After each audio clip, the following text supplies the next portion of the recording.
Welcome back to I Want That Too, the podcast where Disney merch meets Disney history. We cover the stories behind your favorite collectibles, products, and brands. I'm Jim Hill, entertainer writer, and I'm joined, as always, by my lovely co-host, Lauren Hersey. Hi, Jim. Hi. Hi. And today's episode, I'm telling you, this is going to be a good one. It's packed. We have exclusive insights. We got some unexpected twists and behind the scenes stories that are going to be really fun. So stay tuned for that.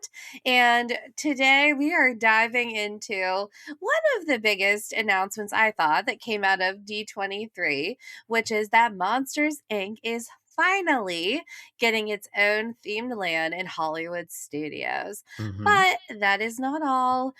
Jim's got a really great and interesting story to share that goes way back to 2008 Mm-hmm. when this coaster was originally, I think that's when it hit your radar, right? Well, yeah, again, further on in today's show, we're going to share the inside scoop about this was more than 15 years ago when I first became aware of this project, and we'll talk about how I got that news. So stick around because that's later on, and we're also going to discuss some of the more popular pieces of Monsters University merch that ones that absolutely refuse to disappear. That famous MU hat. And why does this item keep selling out years after that movie's release, 2013? You're going to want to hear Lauren's theory on that. And then I feel like it's like, wait, there's more. Yeah. No, so we also, if you are a merch collector, there was a new line that was released in July for Monsters Inc. and Monster University products. So we'll be talking about that too. Okay, but before we dive into all that monstrous news, let's give a shout out to our sponsor, Touring Plans. And if you're planning a trip to Disney or Universal, it can feel overwhelming with everything there is to see and do. That's where Touring Plans really shines. Their personalized planning tools and crowd insights can help you skip the long lines and maximize your visit. So don't forget to save time and money. Check out touringplans.com today. All right, Jim. Now let's get back to the news from D23. We all know that Disney has announced that Monsters Inc. is getting its own land at Hollywood Studios. I think it's very exciting, but it's not a shocker to Mhm. most. And I mean, I think it's like I said, exciting unless you are a Muppets fan like you, Jim. Yeah, I have to admit, us Muppet fans are kind of holding our breath at this moment because there seems to be some confusion as to where this new Monsters Inc. land will go and whether the Imagineers will be constructing it at Disney's Hollywood Studios, where Magic of Disney Animation, the animation courtyard there is located, or over at the Muppet Courtyard. And I do have to say, I don't know if this was covered on any of your other podcasts, but Eric, he asked our resident Imagineer, Jim Scholl, Hmm. if he ever would throw like certain landmarks Hmm. into concept art to throw them off. And he Hmm. said, no, never. So, but my fingers are crossed for you and for Yeah. all the Muppet fans out there. But if you're a Monsters fan, I mean, I think this has been a long time coming. And people, I mean, they've been asking for this and, being able to step into Monstropolis for years. So I'm happy that this is coming to fruition. And, I think Hollywood studios need something new. Oh no, no, no, absolutely. And obviously we are still waiting on the full details, but the concept art, the couple of pieces that were shared seem to promise that we're not only getting attractions, we're getting dining, character meet and greets, stuff we saw in the film and we loved. Yeah, and while the new land is huge news, Hmm. especially to me, the coaster, and we're going to talk about that later, but like meeting the Monsters Inc. characters at Hollywood Studios isn't really new, is it? Like, Like, I remember going to when we first started really going to the parks often in 2014, and I am pretty sure that my kids, like, met Mike and Sully then. Do you Mhm. remember the meet and greets, or am I just making it up? No, no, they had them, and if I'm not mistaken, you can still meet Sully down in, it's called Pixar Plaza today, right? Not Pixar Place? Yes, it's Pixar Plaza, so if you're not familiar, you're going to Toy Story Land, and it's by Joffrey's as you're, like, getting around the bend there, Mhm, but and I feel like I always miss mhm. Pixar Plaza. Like, at one time, they had, like, an Incredibles, like, dance party and things. I mean, that's where the original where you could go into Toy Story Mania, but I always forget about it, to be honest. Yeah, there's an interesting history, and we'll get to that on the second half of the show. But long story short, the area where Pixar Place, now Pixar Plaza, was located, never supposed to be open to the public. When Disney Hollywood Studios first opened in the spring of '89, this was literally back of house. This was where only people who were working on films and TV shows at that park could go walk. And after about 6 months, they realized they needed it as a blow through area. But it was, again, if you remember being down in that space at all, teeny, tiny, tight space, just didn't work for a theme park. Yeah, so I checked my Disney experience, and Hmm. you can still meet with Hmm. Sully Okay. over there. This meet and greet is on and off, like, and so it quietly closes and reopens, no really rhyme or reason. And it's kind of like the Monster University hat that I've wanted to talk about, how it's been in the parks and out of the parks, off and on. It's on the Disney Store, it's off. People get mad and then they bring it back. So, Okay. Sully hats, great. Okay, folks, she's not going to let go of this. Okay, so dying to talk about it. So please share with the class. Okay, I have been dying to talk about this hat, like Jim has said. And not because there's anything wrong with the hat. It's Hmm. just because it's from a movie that came out. Monsters University came out in 2013, Yep. and it was not like a huge blockbuster like some of Disney's other big movies around the time. And yet, it still has merchandise like the hat, Hmm. not just lingering in the parks, but it's prominently featured in the parks and on Shop Disney. And I cannot wrap my mind around why. Well, all right. Now it's interesting you say that it wasn't a blockbuster like some of other Disney's other hits. And again, you got to understand, this is a movie that did $750 million worth of business back in the summer of 2013. But you're right, it got eclipsed because that very same year in November, that's when Frozen came out, and that then went on to do 1.2 billion worldwide. And it's like, boy, Monsters University money, barely worth mentioning. And also worth mentioning, then if you look at Big Hero 6, another fantastic film from around pretty much the same time, it made decent money, comparable to Monsters University, but you barely see merch related to that in the parks. And as a Baymax fan, that kind of makes me sad. See, you understand. You get the frustration. Hmm. So I just had to find out, like, what is the deal with the hat? And I've asked Eric for years every time I see it. And I actually bought one. I have one for my son, Miles. Hmm. And I'm like, why does this keep popping up year after year after year when Monsters University, Hmm. it wasn't exactly shattering any records or anything? I mean, it's almost $1 billion, so it's really nothing to sneeze at. So Hmm. I just had to keep digging until I got the answer. Okay. So what did we uncover in our investigation, Madam Sherlock Holmes? Thank you very much. Well, for starters, I am not the only one out there that is scratching my head over this. So I took to my friend Google, and there are all kinds of forums like filled with people asking the exact same question. So the weird thing is that like without even knowing what I was getting into, it's like the hat has its own like fan club, and if you're not in it, you're wondering, like, what's really going on. Okay, before you tell us more about what you found, for those of you who might not be familiar with it, let me describe this hat. But again, currently available over at the DisneyStore.com. Okay, and it's honestly nothing special. It's a classic baseball cap, navy blue with the Monsters University logo in the center. The brim is slightly frayed with a worn look, which adds a bit of character, I guess. But it must be popular because it's once again sold out.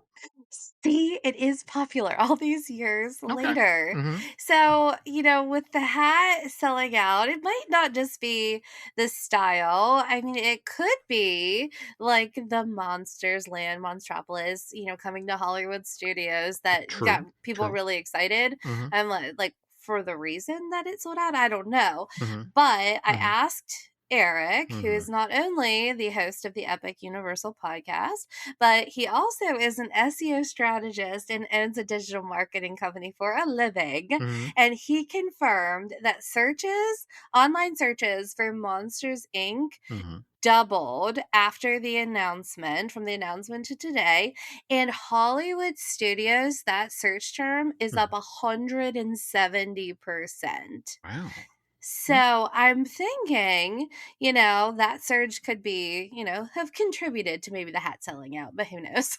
Okay, and it also worth noting that in the same window of time, we have the kids headed back to college, and Monsters University hat that kind of fits in with that theme. Okay, well, you're now in the headspace, right, Mhm, of the mhm. hat. Oh, And that headspace, love was that. Okay, okay. that's a good one. Yep. And that is one of the theories is that, college kids, it fits the vibe. And if you're a college student, I get that.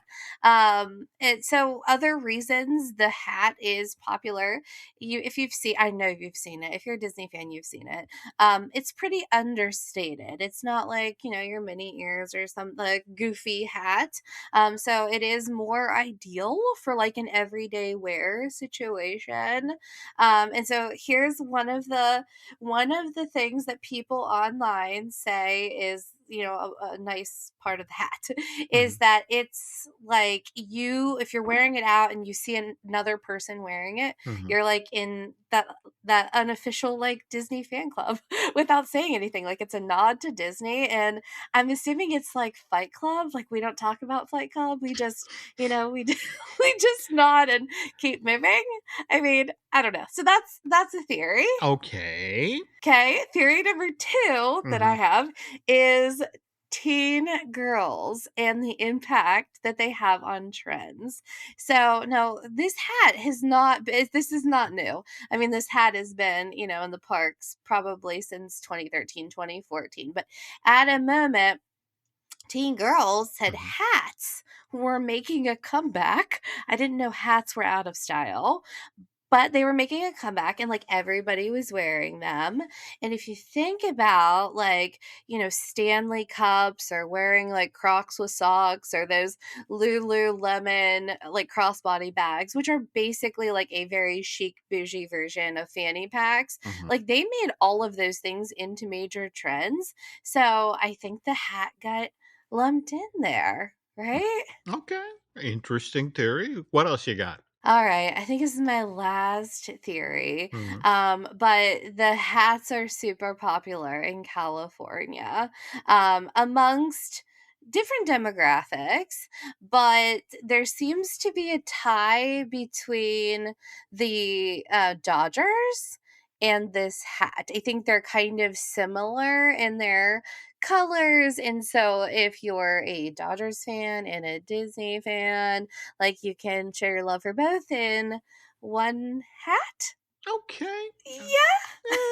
All right. Yeah. But I also want to point out that, not belaboring the obvious here, but it could also be people are actually a fan of the Monsters University movie, and by the way, that hat plays a fairly large part in that film story. In the movie, a young Mike Wazowski is given that hat by a scarer. I believe his name is Frank McKay, during a school field trip to Monsters Inc. And later on in the Monsters University movie, I mean, Mike, who's obviously cherished this thing from childhood, it's his dream to go to this school and to become a top scarer. And we actually, in the climax of the film, we get to see it get incinerated for a reason I don't want to give away, because that's one of the nicer aspects of the story. Go back and watch the movie. Yeah. But all right, thanks, Jim, for being so practical. I tr And if you are listening and you've noticed this strangely popular hat, I want to know your theories. You can email me at laurenhersey.com or email Jim at Mhm, jimhillmedia.com. And if you are on Jim's side, and you just think that people really like the movie, then you are in luck if mhm, you're a Monsters University fan, because this is another odd thing that, when we were out in California, I saw that they had a new line. Again, this film came out in 2013.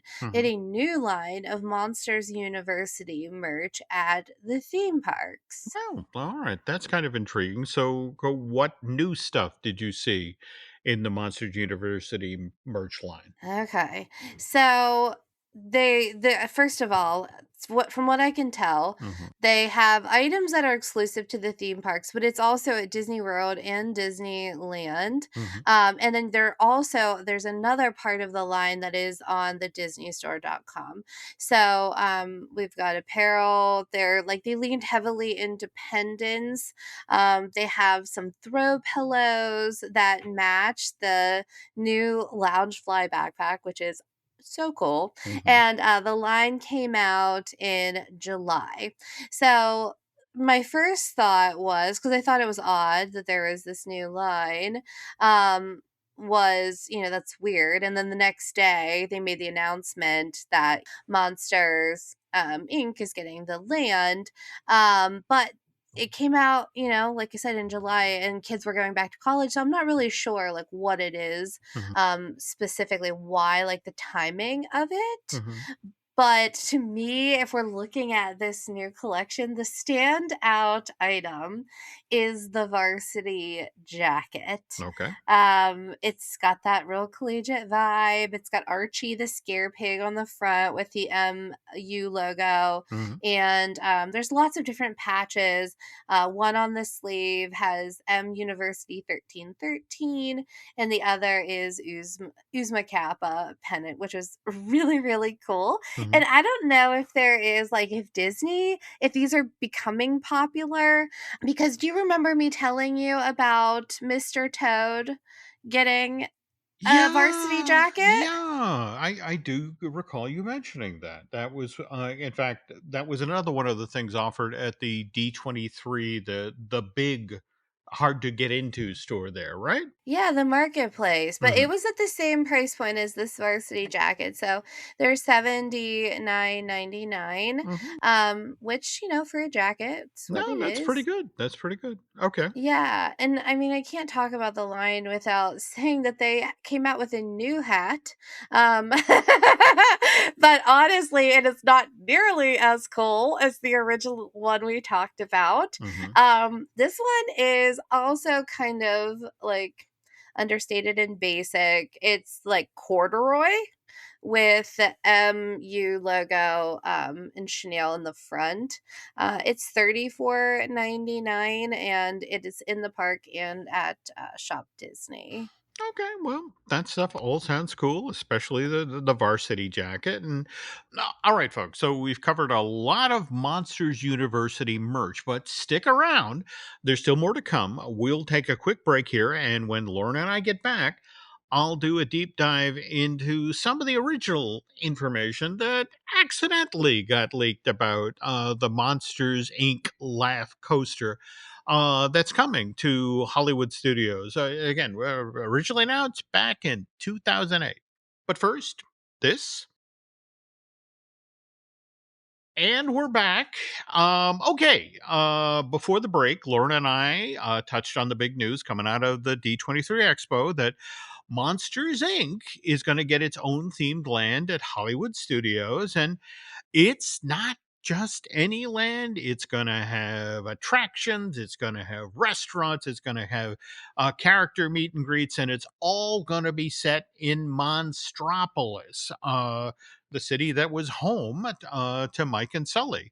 But the real headline here might be that we're also going to get Disney's first ever suspended roller coaster. And you're going to be flying through, what is it they call it? The Doors Hangar building at Monsters Inc. Just as Mike and Sully did in the original. Film from Pixar released in theaters back in November of 2001, and again, Disney's finally delivering. Yes.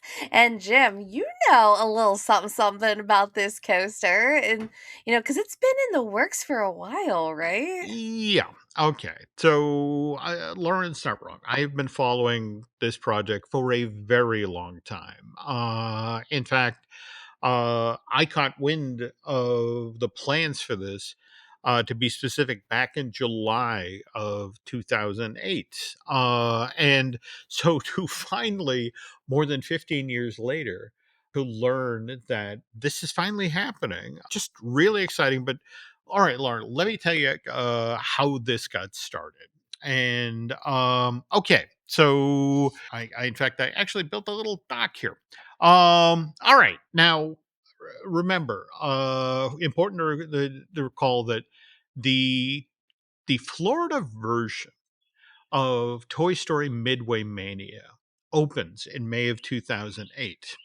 And everyone's excited. We got a Toy Story themed attraction here at Disney Hollywood Studios. But if you had been paying attention, and remember, we were talking earlier in the show today about Pixar Place, that weird little space that was never supposed to be open to the public. But if you walked to the end of Toy Story, that backstage there, you walked under a girder, a kind of a bridge piece where if you looked at it, it's like, why does that look familiar?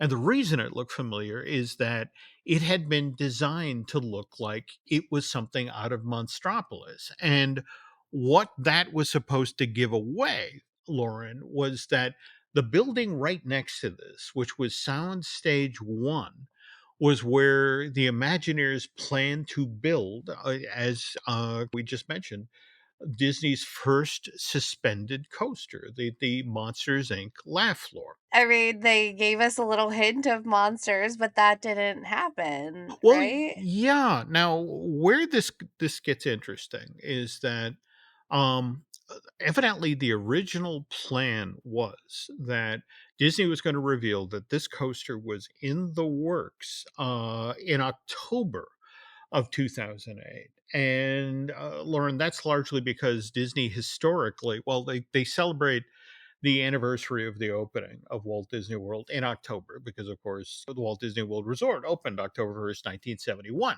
So they'll hold their big press events and that sort of thing in that window of time.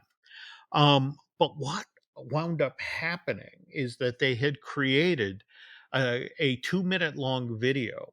That they were going to release to cast members when they made this announcement, describing what the attraction was like and revealing a bunch of pieces of concept art. And somehow, for some reason, months ahead of time, in fact, this was early July of 2008. And in fact, the weirdest part is it went up at midnight. And so only people who were working third shift at Walt Disney World ever got to see this. So they go to the cast mobile portal, which is where they check in for work or they communicate with their bosses. And here was the 2 minute long video. And what was interesting is that when the resort's managers came into work at 8 o'clock in the morning, they were like, oh my God, pull that What down. a surprise! This is not supposed to be out here yet. And so they pull it down. So again, it was only up there for 8 hours. But again, I've been working the Disney side of the street for 35, 40 years at this point. So I woke up to all sorts of phone calls and emails from friends who worked on third shift at Disney who described in great detail what they had seen.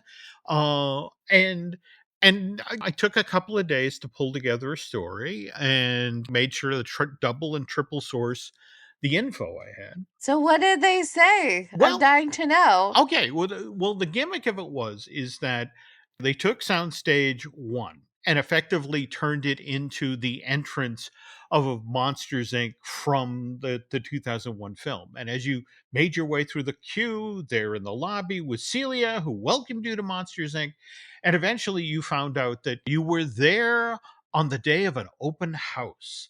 But again, it's an open house after the events of the film where we have learned that laughter is 10 times more powerful than screaming.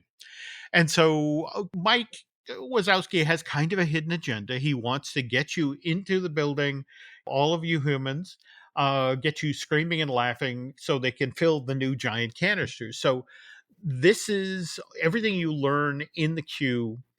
You then get to the load station of the coaster, which I want to say again, it hangs down from above. Each train had 8 to 10 two passenger compartments, and what you then did is that you rolled through the hangar building and went past a bunch of show scenes that sort of set up what was about to happen. And then it's kind of Space Mountain, only a family friendly thing. Oh, that Uh, would be cool. yeah, but the kicker, the gag at the end of the movie is that you've had such a good time riding on this attraction. You've screamed and laughed so much that when you come into the final show scene, you enter a room where both Mike and Sully are looking no other way to describe it, blasted because all of the containers that they tried to keep all of your screams and laughter in have exploded.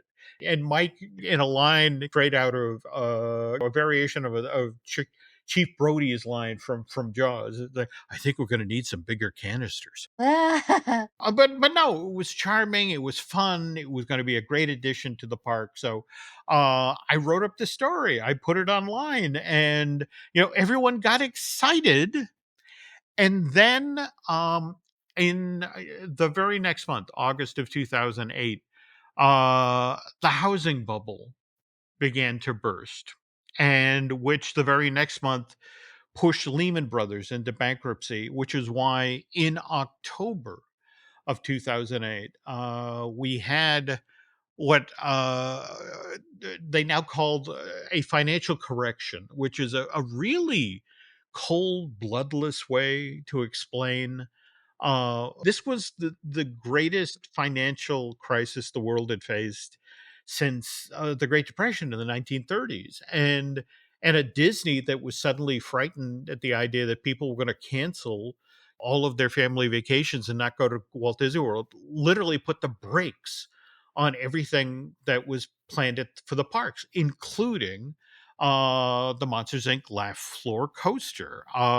So that was the strange part of the story, that I had all this information which I'd confirmed multiple times, and it was supposed to be announced in October of 2008, and that announcement never came, Lauren. So, and I mean, like, that is a shame that we didn't get that ride, but it was a very uncertain time. So, did this have anything to do with when we got the laugh floor? Like, is that like the cheaper version? Like, hey, we didn't give you this amazing coaster, but here's a show. Is that around the same No, time? it's don't get me wrong, it's kind of in the same window of time, but remember, this was something that was intended for Disney's Hollywood Studios to be, which to be honest, needed rides.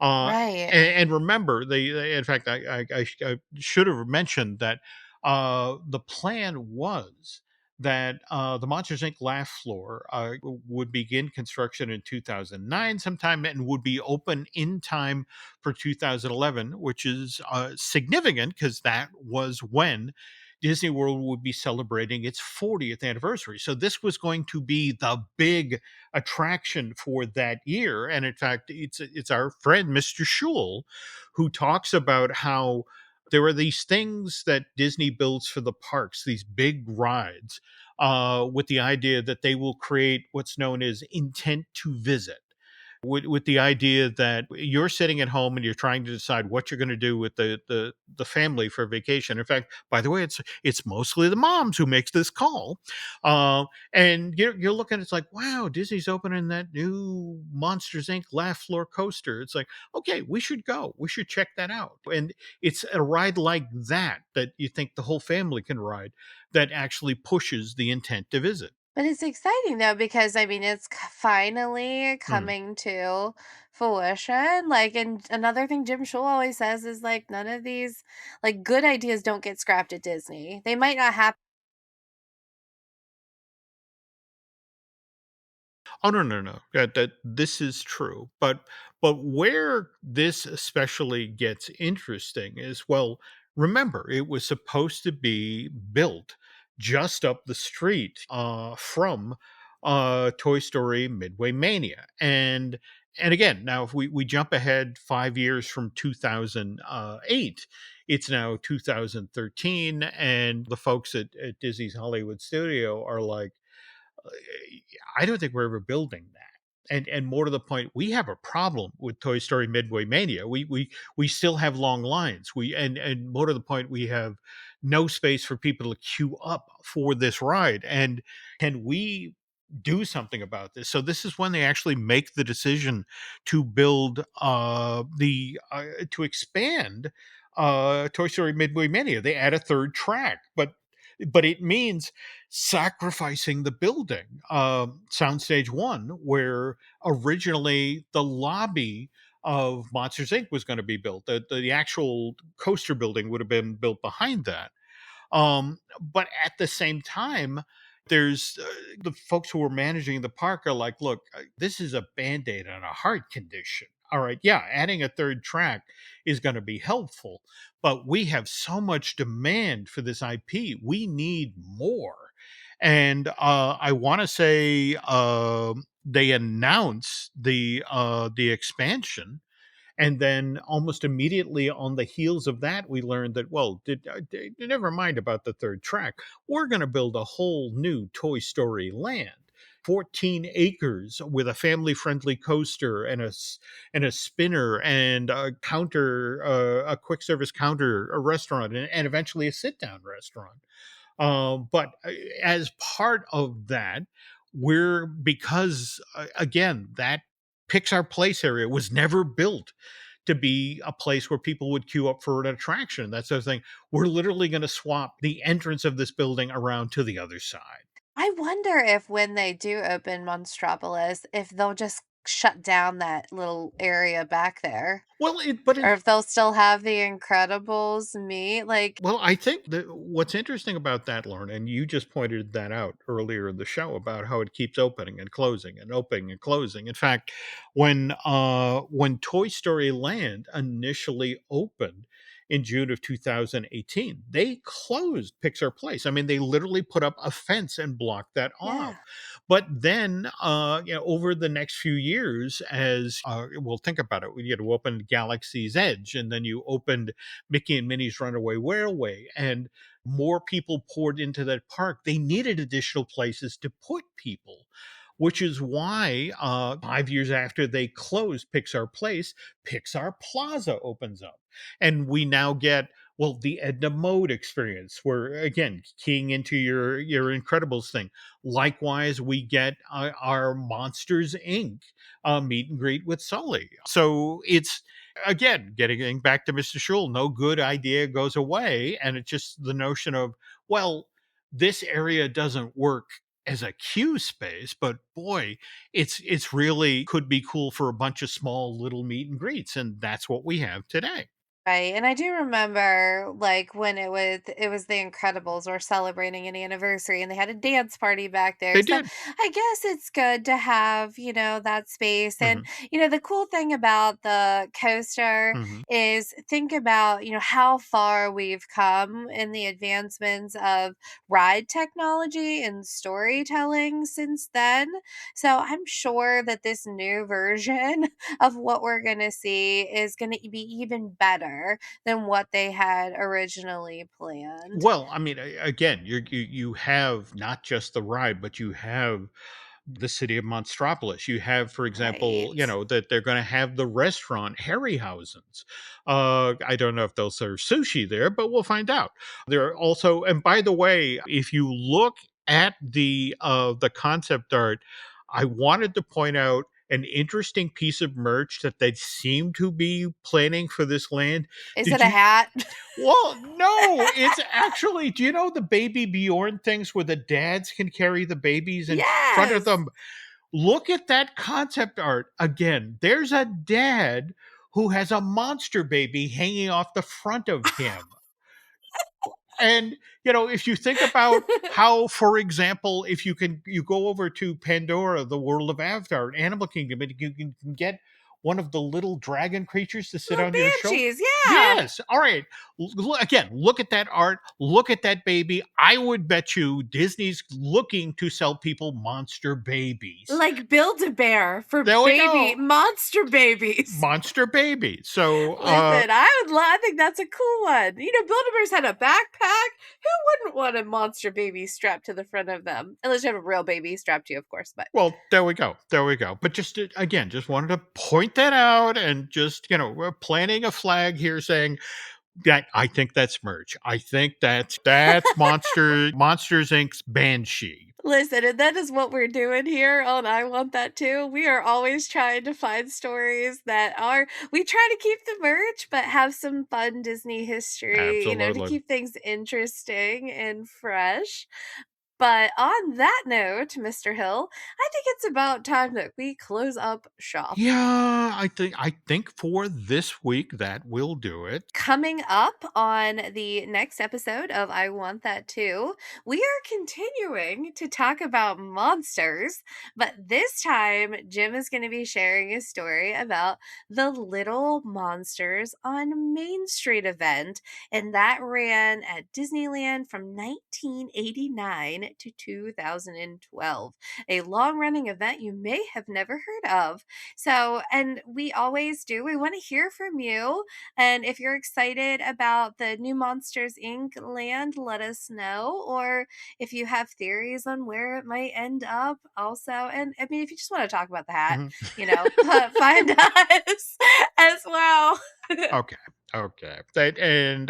Where can the nice folks find you, Lauren, if they want to reach out with especially these hat related theories? Yeah, I feel like I'm gonna get branded as the hat lady. Okay, so I am Lauren at laurenhersey.com. You can find me on Instagram, Lauren Hersey. How about you, Jim? Well, you can find me at Jim Hill Media, or you could follow along with the news that we share on the other podcasts on the Jim Hill Media network. Yeah, so and thank you so much for joining us today. We will see you next time on I Want That Too, where Disney merch meets Disney history. Okay. See you next time, folks.